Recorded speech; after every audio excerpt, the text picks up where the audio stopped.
Hello friends, இன்றைக்கி princess கட்டில் சாதா ப்ளவுஸ் எப்படி தைக்கிறதுன்னு பார்க்க போகிறோம். இது நான் ஏற்கனவே கட் பண்ணி எடுத்து வச்சுருக்கேன். இந்த மாடல் தான் நம்ம இப்போ தைக்க போகிறோம். சரிங்களா? இதை வந்து நம்ம லைனிங்காக இருந்தால் நம்ம அடித்து திருப்பலாம். நமக்கு அந்த ஷேப் வந்து அழகாக வந்து உட்காரும். ஆனால் நம்ம வந்து சாதா ப்ளவுஸுன்றதால நான் இதுக்கு ஒரு 1.25 இன்ச்சுக்கு கிராஸ் பீஸ் எடுத்திருக்கேன். அதில் ஒரு 1/8 அளவுக்கு நம்ம இந்த மாதிரி மடித்து தைச்சிக்கிறோம். சரிங்களா? நம்ம ஏற்கனவே சொல்லியிருப்பேன் இந்த மெத்தட்லாம். அதே தான் மடித்து தைச்சிக்கிறோம். தைச்சிட்டு இந்த மாதிரி இப்போ நம்ம ஃபஸ்ட்டு நம்ம இதை அட்டாச்சிங் பண்ணுற இடத்துல கொஞ்சம் ஒரு 1/4 இன்ச் வந்து நம்ம மடிச்சுக்கணும். மடிச்சுட்டு வச்சா தான் நம்ம அப்படியே நம்ம தச்சு எடுத்துகிட்டு வந்து லாஸ்ட்டு கார்னரை அது மேலேயே வைக்கும்போது நமக்கு பிசுறு வராமல் இருக்கும்.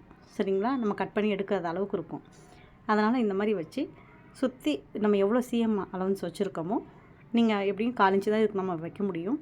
அந்தளவுக்கு நம்ம இப்படியே மடித்து தச்சு எடுத்துக்கலாம். இப்போ பார்த்திங்கன்னா லாஸ்ட்டில் ஃபினிஷிங் பண்ணுறோம் பார்த்திங்களா?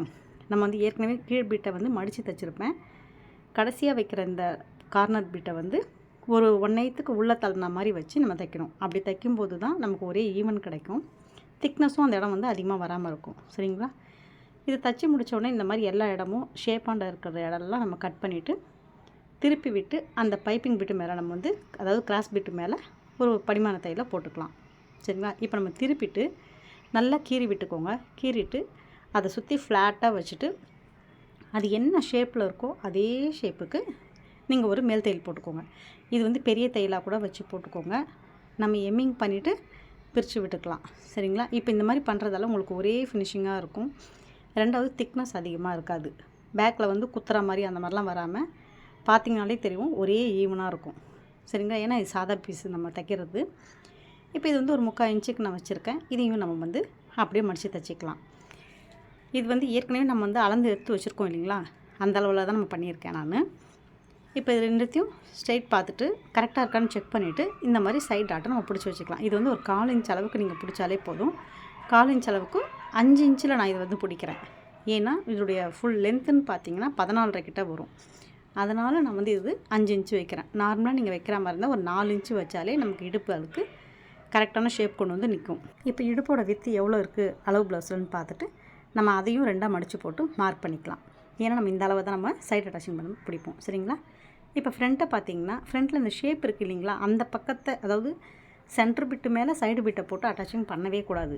அப்போ வந்து நமக்கு அந்த பாயிண்ட்லாம் வந்து அதாவது பஸ்ட்டு பாயிண்ட்லாம் வந்து சரியாக வராது. அதனால் நம்ம அதை அடியில் போட்டுட்டு சென்டர் பிட்டை வந்து மேலே போட்டு நம்ம அதுக்கேற்ற மாதிரி ஷேப் பிரகாரம் நம்ம இந்த மாதிரி ஒரு சிஎம் அளவுக்கு அப்படியே தைச்சிக்கிட்டே வரணும்.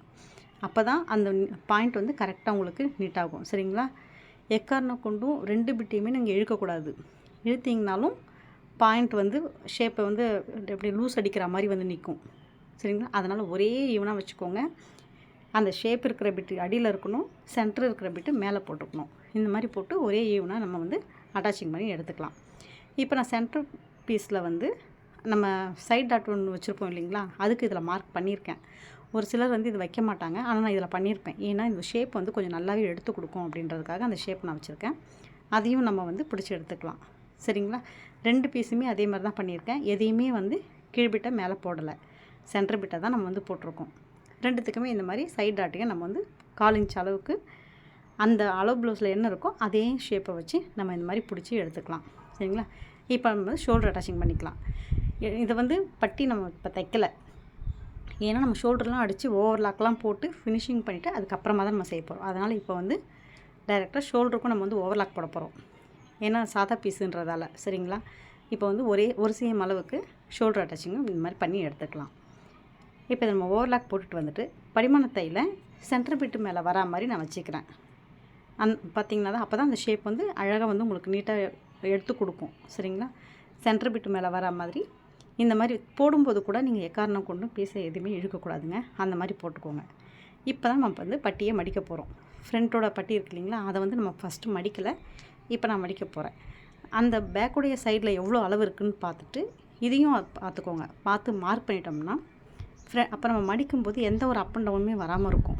ஃப்ரண்ட்டும் பேக்கும் நமக்கு ஈவனாக இருக்க மாதிரி இருக்கும். அதுக்காக எப்போவுமே இந்த மாதிரி மடிக்கும் போதெல்லாம் ஒரு வாட்டி செக் பண்ணி மடிச்சுக்கோங்க. ஃப்ரண்ட் பீஸ் இது பண்ணும்போதும் நம்ம அப் அண்ட் டவுன் வராமல் இருக்கிறதுக்காக இந்த மாதிரி மடிச்சுட்டு பார்த்து தைச்சிக்கோங்க. அப்போ தான் உங்களுக்கு வந்து எல்லாமே வந்து நீட்டாக வந்து உட்காரும். சரிங்களா? சின்ன சின்ன விஷயங்களை நீங்கள் அப்பப்போ நோட் பண்ணாலே எல்லாம் கரெக்டாக வந்துடுங்க. இப்போ நம்ம ஸ்லீவ் அட்டாச்சிங்கும் பண்ணி எடுத்துக்கலாம். இதெல்லாமே உங்களுக்கு ஏற்கனவே தெரிஞ்சது தான். அதனால் அதே மாதிரி பண்ணி எடுத்துக்கோங்க. இப்போ நான் வந்து பட்டி பீஸ் கொடுத்து ஃப்ரண்ட்டில் ஓப்பன் பண்ணி நம்ம அடிச்சு எடுத்துக்கிறோம். இதுவும் நான் 3/4 இன்ச் அளவுக்கு தான் எடுத்திருக்கேன். இந்த மாதிரி அடிச்சுட்டு மேல் தையல் போட்டு அதை அப்படியே ஃபினிஷிங் பண்ணி நம்ம எடுத்துக்கலாம். சரிங்களா? அடுத்து பட்டன் பட்டி இருக்குல்ல, அதையும் நம்ம அடித்து திருப்பி எடுத்து வச்சுக்கலாம். இப்போ பார்த்திங்கன்னா நம்ம நெக் பைப்பிங்கும் கொடுத்துக்கலாம். நெக் பைப்பிங் கொடுக்கறதுக்கு முன்னாடி அப் அண்ட் டவுன்லாம் இருக்கான்னு பார்த்து ஒரு முறை செக் பண்ணிக்கோங்க. செக் பண்ணிவிட்டு அதுக்கப்புறமா அந்த நெக் பைப்பிங்கும் நீங்கள் கொடுக்கணும். சரிங்களா? எப்போவுமே ஒரு வாட்டி 2 தடவை பாருங்கள், பார்த்துட்டு அந்த ஃபினிஷிங்கை பண்ணுங்கள். நெக் பைப்பிங் கொடுக்கும்போதும் நீங்கள் வந்து இழுக்கக்கூடாது. மேல் பீஸை அந்த பைப்பிங் நெக் பைப்பிங் கொடுக்குறீங்க இல்லைங்களா, அதை வந்து லூஸ் கொடுத்தா மாதிரியே நீங்கள் கொடுத்துக்கிட்டு வரணும். கொடுத்துட்டு வந்துட்டு ஷேப்பாண்டா மட்டும் கட் பண்ணி நீங்கள் ஒரு ஓர தையல் போட்டு திருப்பிக்கோங்க. திருப்பிட்டு நம்ம எப்பவும் போடுற மாதிரி பெரிய தையல் வச்சு ஒரு டம்மி தையலும் போட்டுக்கோங்க. அப்போ தான் அந்த நம்ம என்ன ஷேப் கொடுக்குறோமோ அந்த ஷேப் வந்து இந்த மாதிரி கரெக்டாக வந்து உட்காரும். இது வந்து 2வது க்ளோஸ் நெக் நம்ம வச்சுருக்கோம். சரிங்களா? பேக்கில் அந்த மாதிரி ஷேப் கொடுத்து க்ளோஸ் நெக் வச்சுருக்கோம். இப்போ நம்ம சைடுக்கு என்ன அளவு இருக்குதுன்னு பார்த்து நம்ம சைடு அட்டாச்சிங்கும் பண்ணிக்கலாம். ஆல்ரெடி நம்ம வந்து ஃப்ரண்ட்லேயும் பேக்லேயும் இந்த மார்க் நம்ம வச்சுருக்கோம். அதனால் ஸ்லீவில் மட்டும் என்ன அளவு இருக்குதுன்னு பார்த்துட்டு நம்ம சைடு அட்டாச்சிங் பண்ணிக்கலாம். சைடில் எப்போவுமே ஒரு 3 தையல் போட்டுக்கோங்க. அதுதான் நமக்கு சேஃப்டியும் கூட. நீங்களும் இதே மெத்தடில் தைச்சி பாருங்கள். தைச்சி பார்த்துட்டு எப்படி இருந்ததுன்னு சொல்லிவிட்டு கண்டிப்பாக நீங்கள் கமெண்ட்ஸ் பண்ணுங்கள். எப்படி வந்திருக்குன்னு பாருங்கள். Thank you friends.